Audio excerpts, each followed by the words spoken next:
എന്റെ ആത്മാർത്ഥതയും സത്യസന്ധതയും നീ മനസ്സിലാക്കുന്നില്ലല്ലോ എന്നോർത്ത് സങ്കടം വരുന്നുണ്ട്. എന്നാ പിന്നെ സങ്കടപ്പെട്ടോ.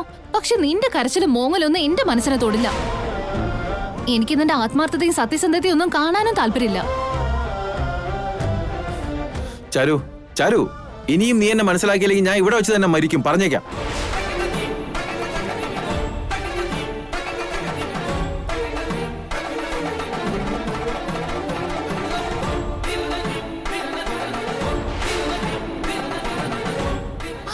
വിവേക്, വിവേക്, വിവേക്, വിവേക്, എന്താ ഇത്?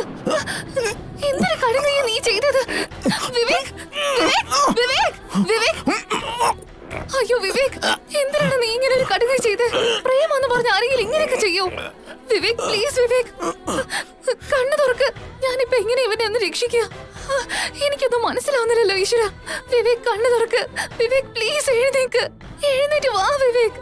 നീ ഒന്ന് കണ്ണു തുറന്ന് നോക്ക്. എന്റെ പൊന്നു ഭഗവാനെ, ഈ പെരുവഴിയിൽ ഞാനിപ്പോ എന്ത് ചെയ്യും?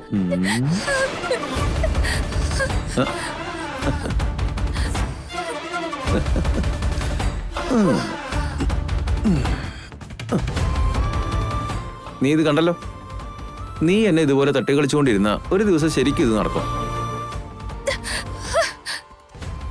എന്തൊരു കഷ്ടം നീ കാണിക്കുന്നത്. നിന്റെ തലയ്ക്ക് വല്ല ഓളമുണ്ടോ? ഒരു നിമിഷം ഞാൻ അടിപൊളി വിറച്ചു പോയി.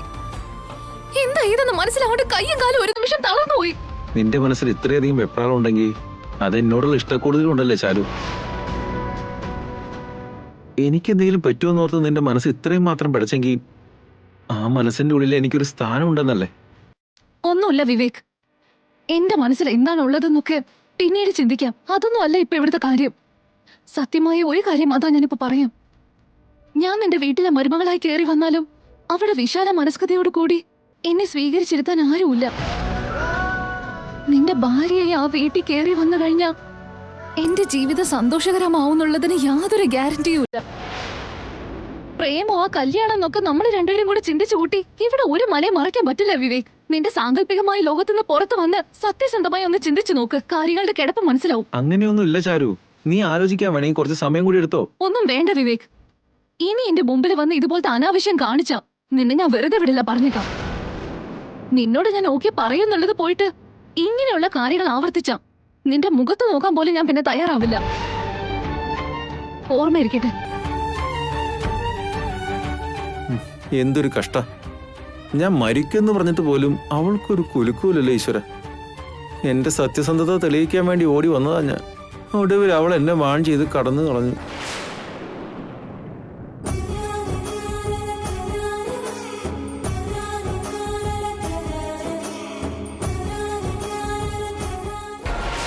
ഇതെന്താണ് ആന്റി, കുറച്ചു മുമ്പ് തോന്നിയ തളർച്ച പോലും അവളുടെ മുഖത്തില്ലല്ലോ. ആള് പിന്നെ ആക്റ്റീവായല്ലോ. അതാ എനിക്ക് ഒന്നും പിടികിട്ടാത്തത് മഞ്ജരി. അവൻ തന്നത് ശരിക്കുള്ള മരുന്ന് തന്നെയായിരുന്നോ? ആന്റി ചോദിക്കുമ്പോ പിന്നെ എനിക്ക് ആ സംശയം വരുന്നുണ്ട്. അതല്ല, അവളൊരു പക്ഷെ പ്രഗ്നന്റ് ആണെങ്കിൽ ഒരു പ്രശ്നം ഉണ്ടാവില്ലെന്നല്ലേ അയാള് പറഞ്ഞത്. അപ്പോ മേഘന ശരിക്കും പ്രഗ്നന്റ് ആണോ ആന്റി? ആർക്കറിയാം, ചിലപ്പോ ശരിയായിരിക്കും. മേഘനയുടേത് കള്ളഗർഭമാണെങ്കിൽ അതിന്റെ പേരും പറഞ്ഞൊരു പ്രശ്നം ഉണ്ടാക്കി എൻഗേജ്മെന്റുകാരെ ഇവിടുന്ന് ഓടിക്കാനിരിക്കല്ലായിരുന്നോ? ഇപ്പൊ അതൊന്നും നടക്കില്ലെന്നായി. എടാ വിവേകേ, ഇത്രയും നേരം നീ ഇവിടെ ഇല്ലായിരുന്നല്ലോടാ. കുറച്ച് ഫ്രണ്ട്സ് വന്നിരുന്നു, അവരോട് ഞാൻ സംസാരിക്കായിരുന്നു അച്ഛമ്മേ. ഇവിടെ നിന്റെ അനിയത്തിയുടെ നിശ്ചയാ നടക്കുന്നത്. എന്നിട്ട് നീ ഇങ്ങനെ എന്തോ കളഞ്ഞ അണ്ണാനെ പോലെ ബ്ലിങ്കസിയാന്ന് പറഞ്ഞ് നടന്നാ എന്താ ചെയ്യുക? അത് അങ്ങനെയൊന്നുമില്ല അച്ഛമ്മേ, ഞാൻ വളരെ കൂള് തന്നെയാ. നീ ഐസും കൂളും ഒക്കെ ആയിരുന്നെങ്കി ഇങ്ങനൊന്നും അല്ലല്ലോടാ ചക്ക. പറ, എന്താ നിന്റെ മനസ്സിൽ? ഇനി നീ നിന്റെ സഞ്ജനയെ പോലെ ആരെങ്കിലും പ്രേമിക്കുന്നുണ്ടോടാ?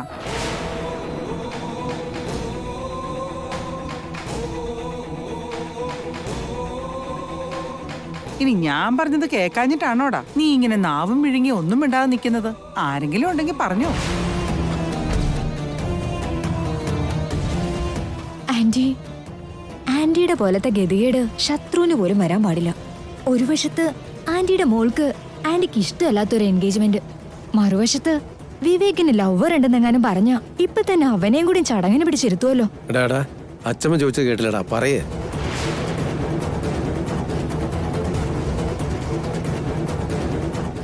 എടാ വിവേകേ, കുറച്ച് നാളായിട്ട് എനിക്ക് നിന്റെ കാര്യത്തിൽ നല്ല സംശയമുണ്ട്. ഇപ്പോഴും ദേ അച്ഛമ്മ നിന്നോട് ചോദിച്ചിട്ട് ഒരു മറുപടിയില്ല. എന്ന് വെച്ചാ നിന്റെ മനസ്സിൽ എന്തോ ഉണ്ടെന്നല്ലേ? ഇത്രയും പേര് പലവട്ടം ചോദിച്ചിട്ടും നീ എന്താടാ ഒരു അക്ഷരം പോലും പറയാതെ നിൽക്കുന്നത്? എന്ത് പറ്റി വിവേക്? ഇനി ഞങ്ങളാരും അറിയാതെ നീ വല്ല പ്രേമത്തിലും ചെന്ന് കുടുങ്ങിയോടാ? നിനക്ക് എന്നെ ഇഷ്ടമുള്ള കാര്യവും എന്നെ കല്യാണം കഴിക്കാൻ ആഗ്രഹിക്കുന്നുണ്ടെന്നോ എന്റെ ചേച്ചി എങ്ങാനും അറിഞ്ഞാ പിന്നെ ഞാൻ ജീവനോടെ ഉണ്ടാവില്ല. നമ്മുടെ ചോദ്യങ്ങൾക്കൊന്നും ഇവന് പറയാൻ ഉത്തരവില്ലെന്നാണെങ്കിൽ ഇവന്റെ മനസ്സിൽ ആരോ ഉണ്ടെന്ന് തന്നെ അല്ലേ? അയ്യോ, അങ്ങനെയൊന്നും ഇല്ല അച്ഛമ്മ. ഞാൻ ഇതുവരെ ആരെയും പ്രേമിച്ചിട്ടില്ല.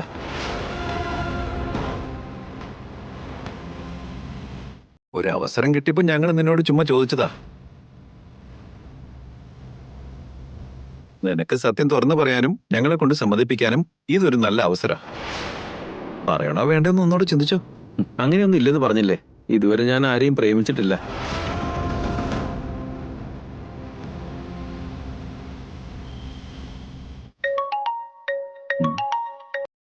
ഹലോ. ആ അതെയോ, ശരി. ഞാനിപ്പോ തന്നെ അങ്ങോട്ട് വരാം. എന്ത് പറ്റിയടാ? അർജന്റായിട്ടൊരു മീറ്റിംഗ് അറ്റൻഡ് ചെയ്യണം. ഈ അസമയത്ത് എന്താടാ മീറ്റിംഗ്? പറഞ്ഞിട്ട് കാര്യമില്ല. എൻഗേജ്മെന്റ് നടക്കും മുമ്പ് ഞാനിങ്ങ് എത്തും. അങ്ങനെ പോവരുത് മിഥുനേട്ടാ. ഇത് നമ്മുടെ വീട്ടിലെ വളരെ പ്രധാനപ്പെട്ട ഒരു ശുഭകാര്യ. മിഥുനേട്ടനെ ഇല്ലാതെ എങ്ങനെയാ? മുഹൂർത്തം എടുക്കുമ്പോഴേക്ക് എത്താന്ന് പറഞ്ഞില്ലേ മേഘനെ? ബൈ.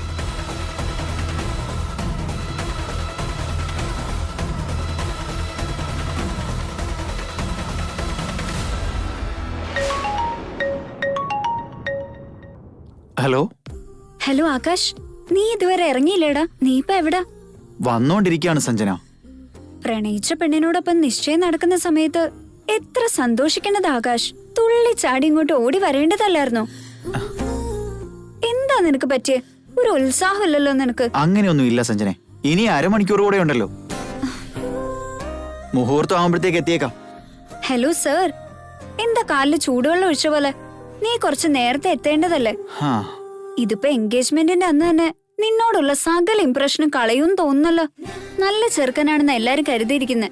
അപ്പോഴേക്കും ഉത്തരവാദിത്തം ഇല്ലാത്തവനാണെന്ന് പറയിക്കണോ എല്ലാരെ കൊണ്ടും? എന്റെ സഞ്ജനെ, അങ്ങനെയൊന്നും പറയല്ലേ നീ.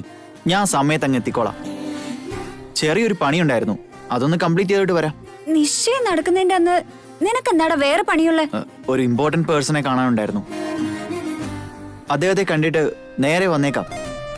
എന്നാ പിന്നെ നടക്കട്ടെ, പെട്ടെന്ന് വരണേ. നിനക്ക് വേണ്ടി ഇവിടെ എല്ലാരും കാത്തിരിക്കുക. ഓക്കെ ബേബി, എന്നെ ഒന്ന് മനസ്സിലാക്ക്. ഒന്ന് കൂളായിട്ടിരിക്കും ചക്കരെ. Okay, see you, bye. Okay by.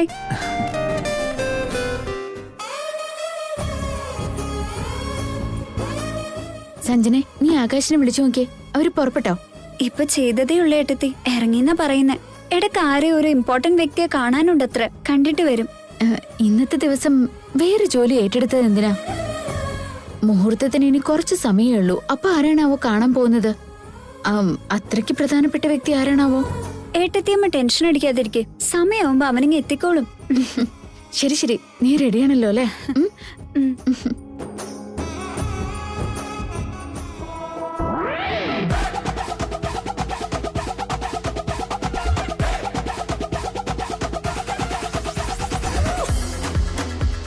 അമ്മാവാ, ഞാൻ നിശ്ചയത്തിന് റെഡിയാ കേട്ടോ. അമ്മാവന്റെ അനുഗ്രഹം കിട്ടിയാ നമുക്ക് ഇന്ന് മുതൽ നമ്മുടെ പദ്ധതി നടപ്പിലാക്കാം. ഇത്രയും നാളുകൊണ്ട് ഞാൻ ഒരുക്കി മിനുക്കിയെടുത്ത ആകാശ എന്ന ആയുധം പ്രയോഗിക്കാൻ പറ്റിയ സമയം എത്തിയിരിക്കുകയാണ്.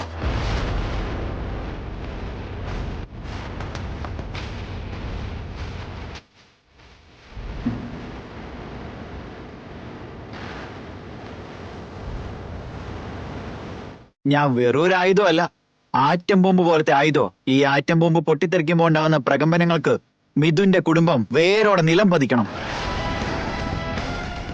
നമ്മൾ ഒരുക്കിയിരിക്കുന്ന കെണിയിലകപ്പെട്ട് നന്ദൻ കുടുംബത്തിന്റെ പേരും പെരുമയും എല്ലാം ഛിന്ന ഭിന്നമാക്കണം. നീ പറയുന്നത് കേൾക്കുമ്പോ എനിക്ക് അഭിമാനം തോന്നുന്നുണ്ടടാ. ഞാൻ പറഞ്ഞതിന്റെ പേരില സഞ്ജനയെ നിന്റെ വലയ്ക്കകത്താക്കിയത് ഇപ്പൊ കല്യാണം വരെ കൊണ്ടെത്തിച്ചു. ഒടുവിൽ ദേ ആ നന്ദൻ കുടുംബം നിന്റെ കാല് കഴുകി കന്യാദാനം ചെയ്യാൻ വരെ ഇതാ തയ്യാറായി നിൽക്കുന്നു. ഞാൻ വെറും ഒരു ആയുധം, പദ്ധതികൾ ഉണ്ടാക്കി അത് നടപ്പിലാക്കിയത് എന്റെ ഈ അമ്മാവനാണല്ലോ. അത് ഞാൻ ഇംപ്ലിമെന്റ് ചെയ്തെന്നേ ഉള്ളൂ. നീ എന്റെ അനന്തരവനാണെന്നും കുറിക്കുകൊള്ളുന്ന വിധത്തിൽ ഞാൻ എറിഞ്ഞ ആയുധമാണ് നീയെന്നും പാവം ആരും ഇതുവരെ അറിഞ്ഞിട്ടില്ല. അതുകൊണ്ടല്ലേ നമ്മൾ വിരിച്ച വലയില് ആ നന്ദൻ ഫാമിലി മൊത്തം അടപടലം വന്ന് കുരുങ്ങിയത്. അമ്മാവൻ പ്ലാൻ ചെയ്താ അത് പിന്നെ നടന്നിരിക്കുമല്ലോ. ഇനി അവരുടെ പൊടി പോലും ബാക്കി ഉണ്ടാവരുത്. നടക്കാൻ പോകുന്നതിനെ കുറിച്ച് ആലോചിച്ചിട്ട് എനിക്ക് വല്ലാതെ ചിരി വരും. മിഥുന്റെ ബർത്ത്ഡേയുടെ അന്ന് ഞാൻ അവനെ വീട്ടിൽ ചെന്ന് വിഷ് ചെയ്തത് വെറുതെ വീരവാദം മുഴക്കാനാണെന്ന് അവൻ കരുതി. പക്ഷെ എന്റെ പ്ലാൻ എന്താണെന്ന് അവർക്കറിയില്ലായിരുന്നല്ലോ.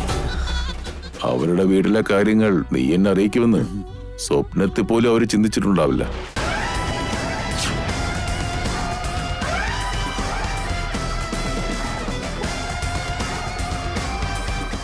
നിന്റെ പിറന്നാളിന് ഞാനിവിടെ എത്തുമെന്ന് നീ ഒട്ടും കരുതിയിട്ടുണ്ടാവില്ല അല്ലേ? നീ എന്നിൽ ഏൽപ്പിച്ച ഓരോരോ പ്രഹരത്തിനും എണ്ണി എണ്ണി ഞാൻ നിന്നോട് പകരം ചോദിച്ചിരിക്കും. ആ നാളും എണ്ണി നീ കാത്തിരുന്നോ മിഥുൻ നന്ദൻ?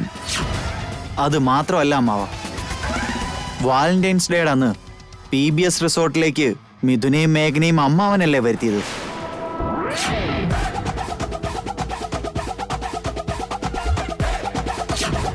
ആ ഇൻഫർമേഷൻ എന്നോട് പറഞ്ഞതും അതേ റിസോർട്ടിലേക്ക് സഞ്ജനയുമായി ഞാനും ചെന്നു. അവിടെ വെച്ച് മനഃപൂർവ്വമല്ലേ ഞാൻ മേഘനയ്ക്കും മിഥുനും മുൻപിലെത്തിയത്. ഞങ്ങളുടെ ഇഷ്ടം മനസ്സിലാക്കിയതും ഉടൻ ഒരു കല്യാണത്തിന് സമ്മതിക്കുമെന്ന് കരുതിയെടുത്ത് എനിക്ക് പാളി. പക്ഷേ ആ മേഘനയെ ഇടയ്ക്ക് പിടിച്ചു നിർത്തി നമ്മളാ കളിച്ചതെന്ന് ആരും അറിഞ്ഞിട്ടില്ല. ഭാരത് ടൗൺഷിപ്പ് പ്രസന്റേഷന്റെ സമയത്ത് അവരുടെ പ്രസന്റേഷൻ ഞാൻ അവിടെ കോപ്പി അടിച്ച് അവതരിപ്പിച്ചു കഴിഞ്ഞപ്പോ അവർ ശരിക്കും ഞെട്ടിപ്പോയി. എന്നാലും നീയാണത് അവരുടെ കയ്യിൽ നിന്നും അടിച്ചു മാറ്റിയതെന്നും എന്നെ ഏൽപ്പിച്ചതെന്നും ഈ ജന്മം അവരറിയാൻ പോകുന്നില്ല.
ആകാശ്, ഇതുവരെയുള്ള നമ്മുടെ പ്ലാൻ ഒരിടത്തും തന്നെ പാളിയിട്ടില്ല.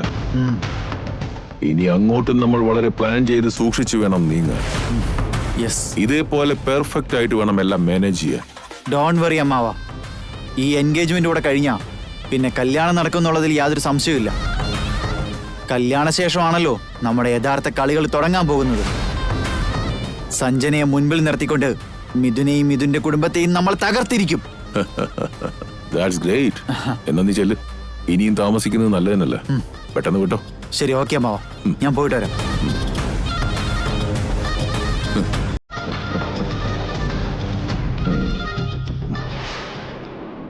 നമസ്കാരം.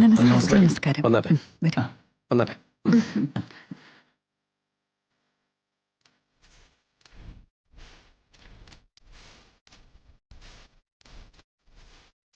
സഞ്ജന എന്നെ ഒരു മജ്നുവിനെ പോലെയാ കാണുന്നേ. എന്നെ പോലെ അവളെ സ്നേഹിക്കാൻ ഈ ലോകത്ത് ആരെയും കിട്ടില്ല എന്ന് അവൾക്ക് ഉറച്ച വിശ്വാസമാ. പക്ഷെ നീ ചെയ്ത ഈ ഒരു തെറ്റ് നിന്റെ കുടുംബത്തിന്റെ തായ്വേര് വരെ പിഴുതെറിയും. എന്റെ അമ്മാവൻ ആരാണെന്ന് നീ കാണാൻ പോകുന്നതേ ഉള്ളൂ. ആകാശ്, എന്തു പറ്റി? നീ ഇവിടുന്ന് അല്ലെന്ന് തോന്നുന്നു. നിനക്ക് ഞങ്ങളോട് വല്ലതും പറയാനുണ്ടോ? അയ്യോ ഇല്ല, ഞാനെന്ത് പറയാൻ അങ്കിൾ. ഞാനാകെ സർപ്രൈസ്ഡ് ആയിട്ട് ഇരിക്കുക. അതുകൊണ്ടാ വാക്കുകളൊന്നും കിട്ടാത്തെ.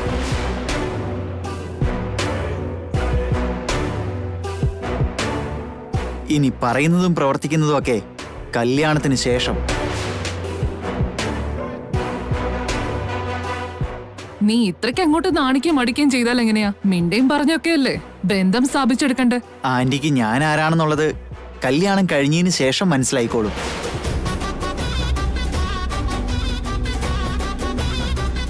മമ്മി, ഞാനിപ്പോ പറയാൻ പോകുന്നത് ശ്രദ്ധിച്ച് കേട്ടോണം. വെറുതെ ഓവർ ആക്ഷൻ ഒന്നും പോകണ്ട. ഒരിടത്തും തൊടാത്തതുപോലെ സംസാരിച്ചാൽ മതി. അമ്മാവന്റെ ആൾക്കാരെ നമ്മളെന്നും ഇതെല്ലാം അമ്മാവന് വേണ്ടി ചെയ്യുന്നതാണെന്നും അവരൊരു കാരണവശാലും മനസ്സിലാക്കരുത്. അതെന്നോട് നീ പ്രത്യേകം പറയണോ? ഞങ്ങൾക്കെല്ലാം അറിയാലോ. മേഘനെ, മിഥുനെന്താ ഇതുവരെ വരാത്തത്?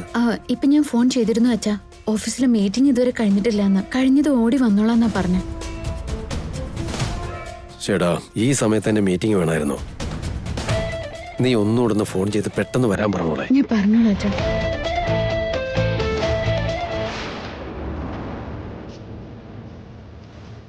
സാർ, പ്രസന്റേഷൻ നടന്നിടത്ത് CCTV ഫുട്ടേജ് വെച്ചിരുന്നില്ലേ? ഇത് സാർ ഈ പെൻഡ്രൈവിലുണ്ട്. Thank you. ശരി സാർ.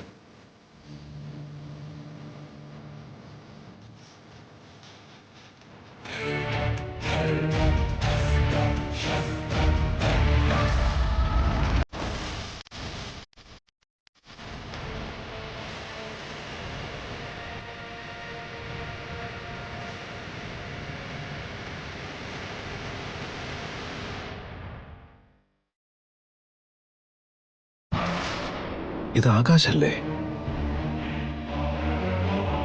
ആകാശ് എന്തിനായിരിക്കും പ്രസന്റേഷൻ ഹാളിൽ വന്നേ? എന്നിട്ട് ഞാനൊട്ട് കണ്ടുമില്ലല്ലോ.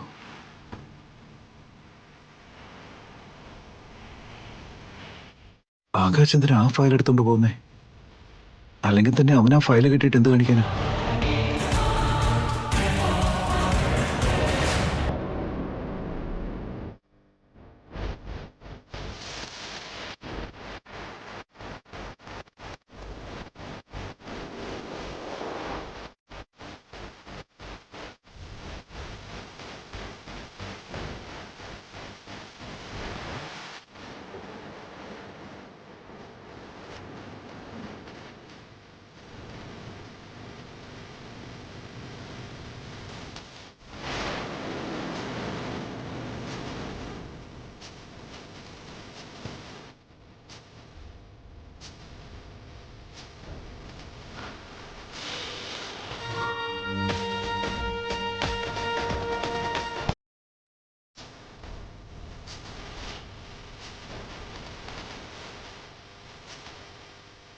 അപ്പോ അന്ന് ഞങ്ങൾ കഷ്ടപ്പെട്ടുണ്ടാക്കിയ പ്രസന്റേഷൻ അടിച്ചു മാറ്റിക്കൊണ്ടു പോയത് ആകാശാണല്ലേ? അത് ശരി. അപ്പൊ ആകാശ് പ്രവീൺ മാധവന്റെ ആളാണ്. അവനും ഇവനും തമ്മിൽ എന്തായിരിക്കും ബന്ധം? ആകാശായിരിക്കും ആ പ്രസന്റേഷൻ പ്രവീൺ മാധവന് കൊടുത്തത്.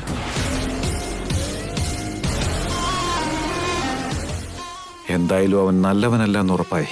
സഞ്ജനയെ പ്രേമിച്ചതും അവനേതോ പ്ലാനിന്റെ പുറത്താ. ഇതിലെന്തോ